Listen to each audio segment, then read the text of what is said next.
tell me that I'm never gonna make it. They want me to do something that could make sense. They hate when I keep dreaming I'll be famous, but I don't give a fuck, I'ma keep chasing.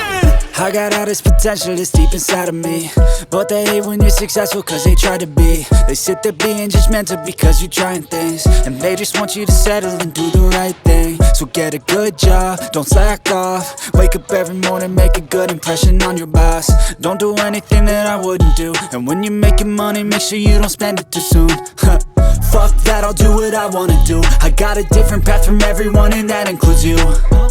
Who are you to tell me how to live life? In these times it feels like nobody is right, yeah. So I'ma figure out what else we succeed, and then invest all of my time into that and proceed. I need whatever the hell could make me happy, and I don't think you have a clue what could that be.